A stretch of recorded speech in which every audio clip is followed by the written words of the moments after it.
Kāore o te Māori tika ki te hinu kei roto i tēnei whenua. Koera te whakatau a te minita i ngā take pūngao a Jerry Brownlee ki te karere i te rangi nei. Tērā te whakapae neke atu i te 60 piriona tāra te uara o te hinu e takoto i hoana ki raro i te whenua o Aotearoa. Nā whai anō te pōhiri a te kāwanatanga ki ngā kai hōpara hinu o tā wāhi kia hara mai ki konei, kiri haere ai. Hioi kei te puku te rai o te iwi Māori i tēnei mahi a te kāwanatanga, mo te ronga ake o ngā whakamārama, me whakawhiti atu tātou i nei kia Mikey Sherman i tō mātou tari i tāmaki makaurau nei. Mikey. Toko mahanga iwi e tohe tonu ana mō ō rātou tika ki ngā momo takawai o te whenua, pērā i te hinu me te haumanawa. Nā whai anō ko tō rātou pukuriri ki te kāwanatanga, me tana pōwhiri ki te kai hōpara ki ngā kai hōpara hinu o tā wāhi. Whetu te kautau te iwi o ngā rua hinerangi e whawhai ana mō ō rātou tika ki te hinu, kei te kati tonu ngā tatau ki a rātou, engari anō te hunga o tā wāhi. Tino pokuriri tonu mātou mo tēnā. Kia mātou ka tai mai ngā manuhiri, ka pōhehe nā rātou tēnā.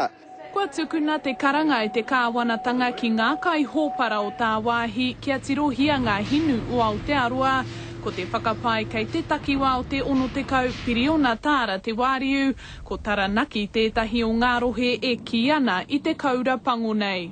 Because we originally were owners of that land, then whatever is within those lands, as far as Māori are concerned, and especially Ngā Rua Hine, is that also is part and parcel of that ownership. No te taurua mano mā whā i putai te pūrongo a te rōpū whakamana i te tiriti o Waitangi, e pāna ki ngā kokoraho a Ngā Rua Hinerangi. Hei tā te tribunara he tika o te iwi ki te hinu, engari anō mo tēnā hei tā te minita. There's been no claim accepted on that basis, and frankly there won't be. Mohi o rātou, e hara nā rātou te taonga. Nā mātou te haukainga te taonga. 3 miliona tāra ia tau te whiwhi ki Aotearoa i roto i ngā mahi hoko hinu mata ki tā wāhi. Ki te whakatīnana tia te rautaki hou a te kāwanatanga, ka ekeke pea tērā ki te 3 piriona.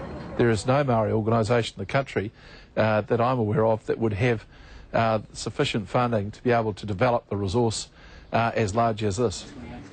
Hei tā Ngā Rua Hinerangi, ko wai ka mōhio ka pēhea tā rātou whakahaere, whakawhanake rānei i te rawa hinu i ngā kaori anō kia mau i a rātou ngā tika. Ko te whakapae ka whakahaere hia tētahi hui e te rōpū whakamana i te tiriti o Waitangi, hei te marama o hui tanguru e tū mai nei ki te arotake i tēnei kaupapa. Scotty. Ka rawe Mikey, tēnā koe moena whakamārama.